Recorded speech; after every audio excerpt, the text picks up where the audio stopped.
Manuel Valls. Bonjour Apolline de Malherbe. Merci d'être dans ce studio pour répondre à mes questions. Vous êtes ancien Premier ministre, vous êtes ministre d'État, ministre des Outre-mer. On va évidemment parler de Mayotte, de la Nouvelle-Calédonie et de la Réunion puisque vous en revenez, vous êtes revenu ce week-end.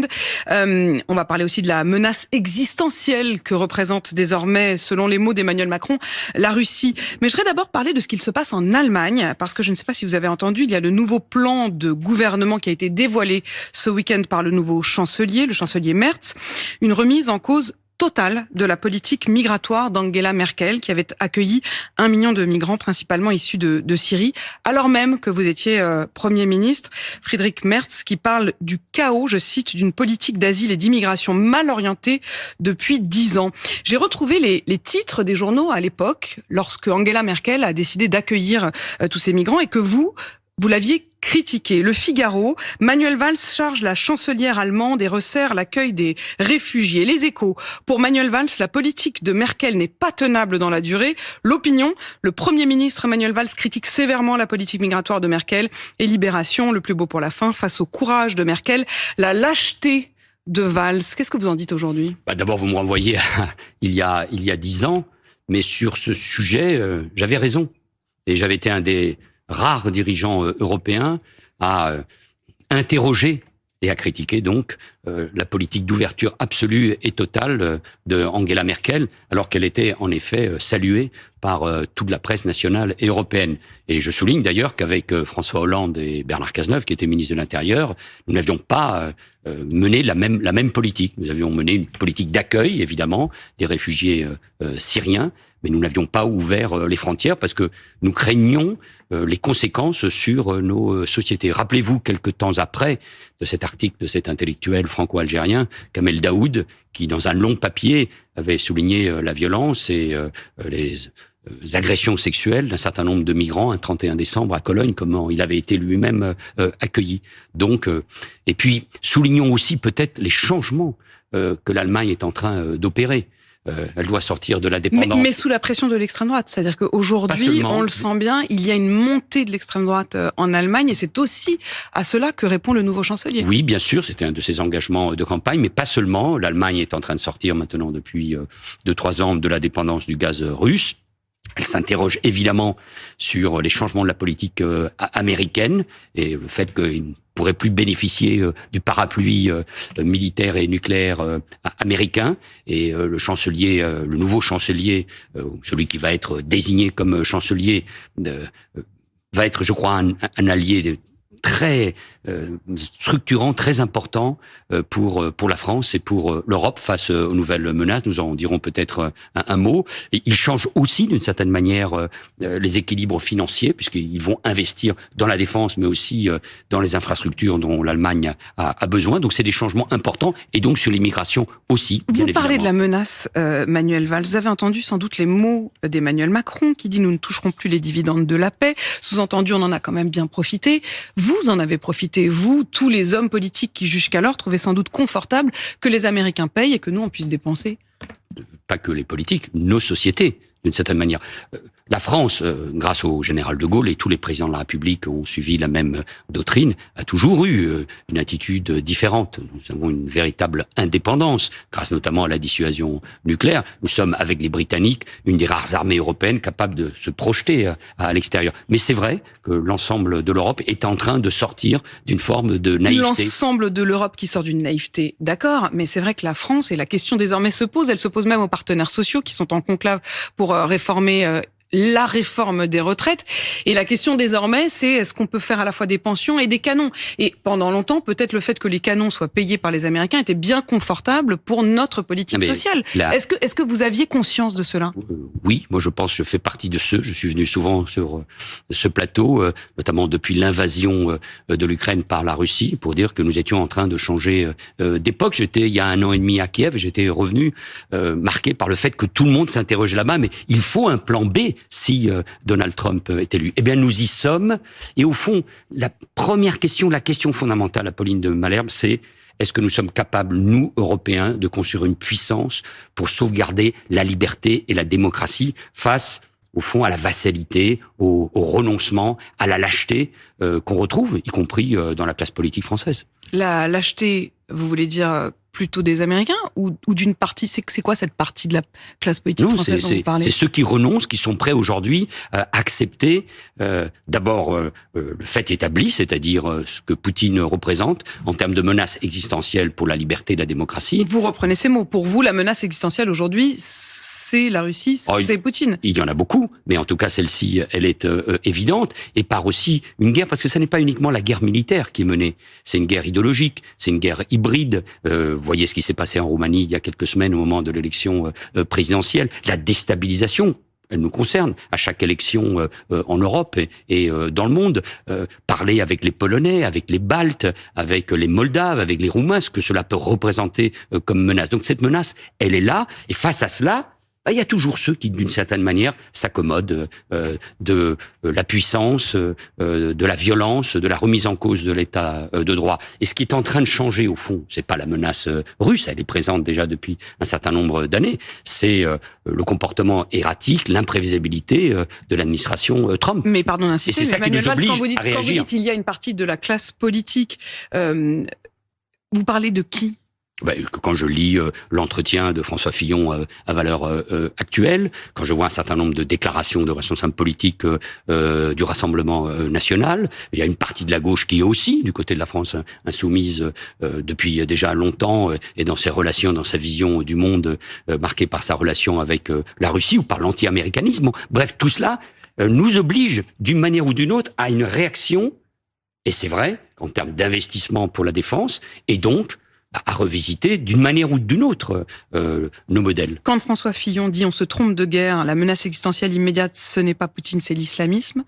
Et l'islamisme représente aussi une menace. D'ailleurs, le 26 mars prochain, au Dôme, avec plusieurs milliers de personnes, nous allons nous réunir, intellectuels, politiques, nous allons mobiliser contre cette menace que représente l'islamisme pour la démocratie et nos valeurs. Ça fait partie évidemment de mes combats, et nous l'avons vu avec cette montée, cette déferlante de la haine des Juifs et d'Israël. Mais il y a aussi c'est pas parce qu'il y a la menace islamiste qu'on ne doit pas regarder.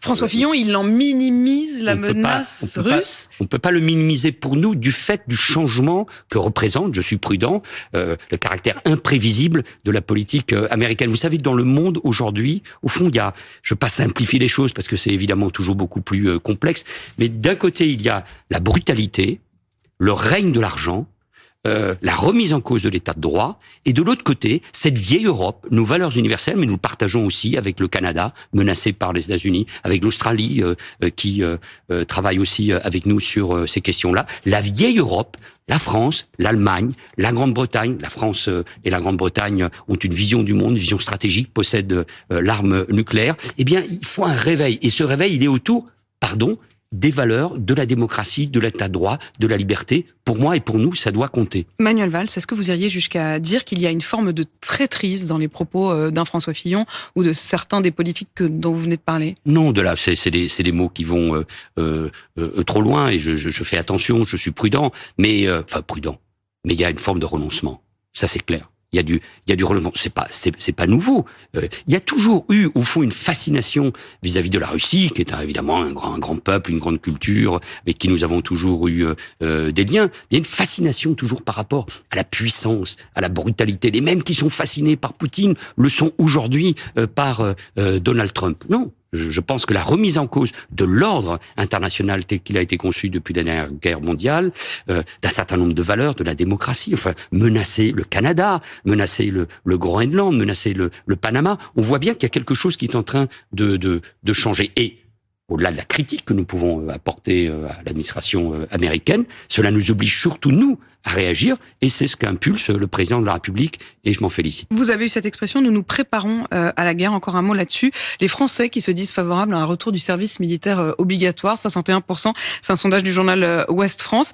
Est-ce que ça veut dire que les Français, eux, sont dans une attitude presque aujourd'hui de capacité de défense ou de prendre à un moment les armes s'il le faut pour défendre la France? Mais ce peuple est très intelligent. Nos compatriotes sont très intelligents, ils ont le sens de l'histoire. Ils savent ce que a pu représenter 2 guerres mondiales.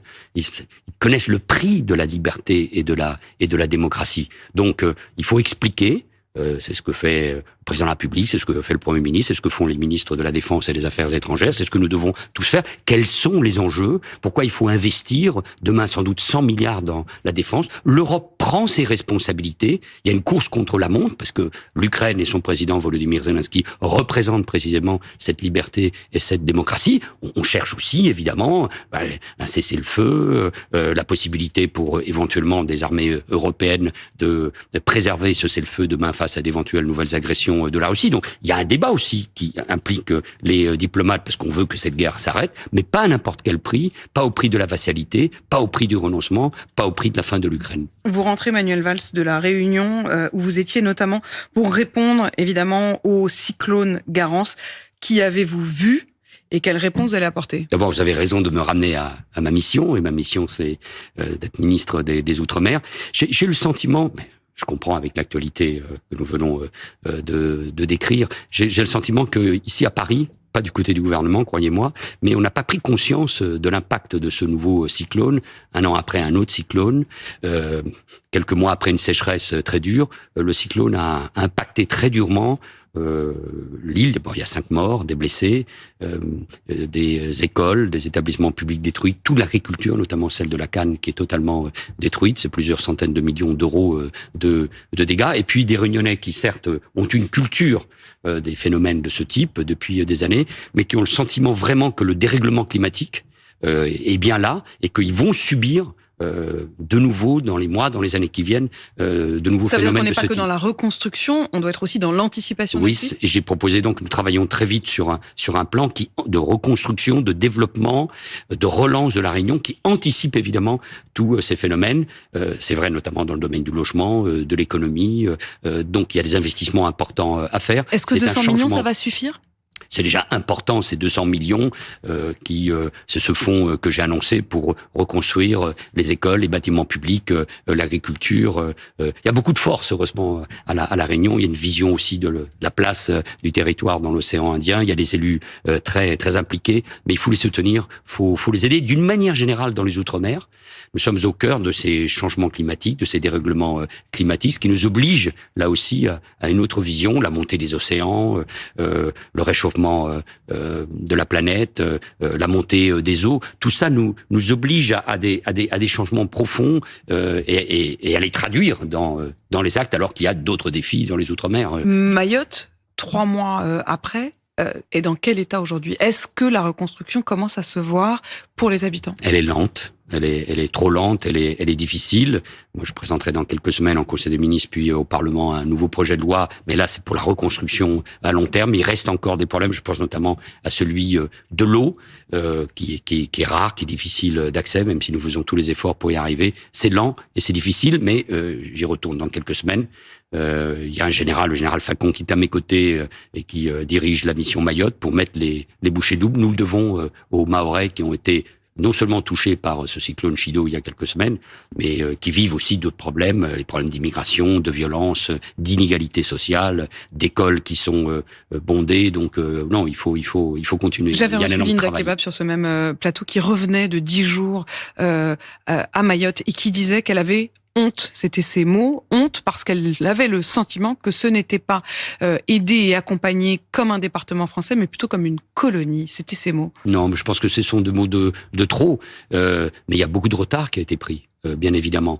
Et puis la marche forcée de la départementalisation, qui est utile, qui est attendue par les Mahorais, n'a pas toujours répondu aux exigences de ces derniers. Mais il y a des écoles, il faut les développer. Il y a des services publics, il faut les renforcer. Il y a la nécessité de reconstruire la forêt, l'agriculture, l'industrie. Là, le cyclone a été terrible. Il a tout balayé. Je peux comprendre d'ailleurs ce sentiment d'exigence et même d'agacement et de colère même des Mahorais vis-à-vis de l'État. Mais une colonie, non. C'est un département français, ils sont français, et ils sont patriotes et ils attendent donc beaucoup de la France. Manuel Valls, la Nouvelle-Calédonie, l'épisode d'extrême violence qu'a traversé la Nouvelle-Calédonie, est-ce qu'aujourd'hui, et c'était l'une de vos missions, vous y avez passé plusieurs jours, est-ce qu'aujourd'hui vous estimez qu'il y a une forme de cohésion à nouveau et que l'épisode de violence est vraiment derrière nous? Non. Vous savez, dans la coutume kanak, il y a 2 mots qui sont prononcés à chaque fois. C'est l'humilité et le respect. Donc moi, je continuerai à travailler avec beaucoup d'humilité parce que même si nous avons réussi à rassembler toutes les forces politiques, à ce qu'elles se reparlent, nous sommes encore loin d'un accord. Quand vous dites non, c'est quand même... Non, la situation n'est pas apaisée. Non, parce qu'elle est tendue, parce qu'il y a eu beaucoup de violence, beaucoup de peur, du racisme, des gens qui ne se parlent plus, qui se regardent en chien de faïence. Il faut comprendre la peur qu'ont éprouvé tous nos compatriotes là-bas sur place, et notamment ceux d'origine européenne à Nouméa.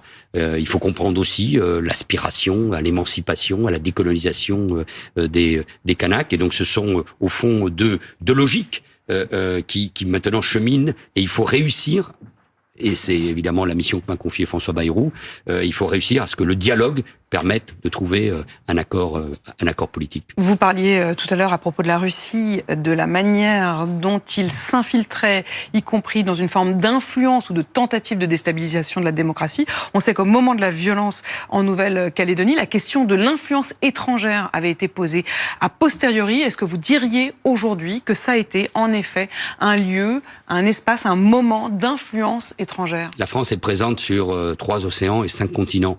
C'est une des rares puissances encore qui est ainsi présente dans le monde.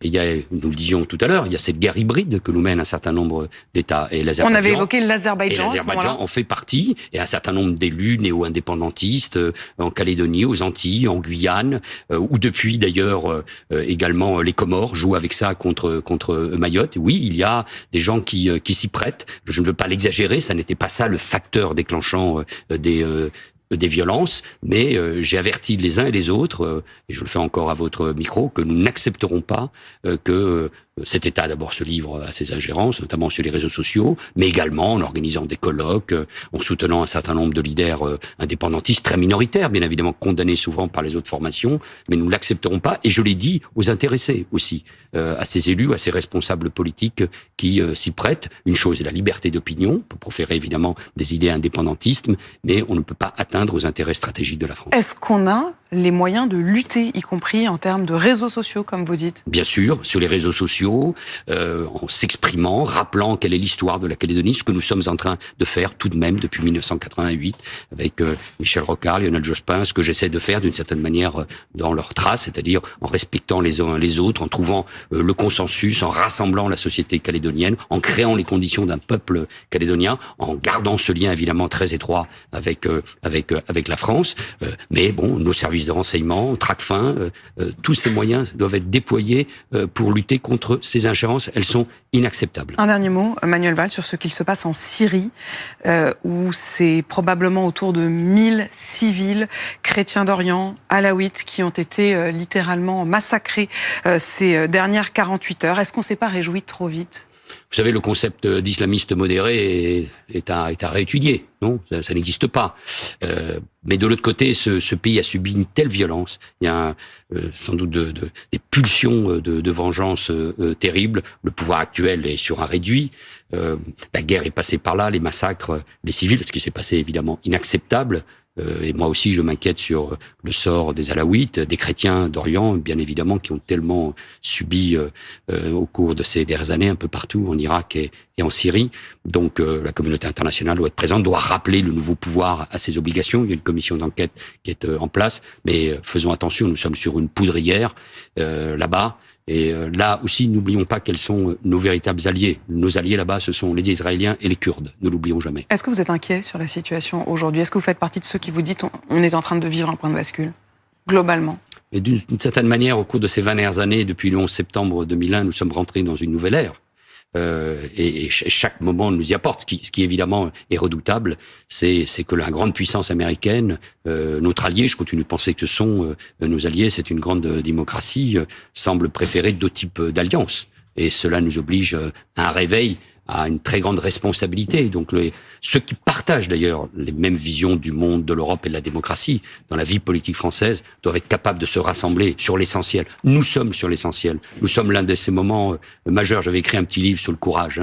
Je terminais d'ailleurs avec un portrait sur Volodymyr Zelensky qui incarne ce courage. Mais nous sommes dans ces moments où il faut relire Churchill et De Gaulle pour nous rappeler à nos obligations et notre responsabilité. Merci Manuel Valls d'avoir répondu à mes questions. Ministre d'État, ministre des Outre-mer, il est 8h52 sur RMC BFM TV.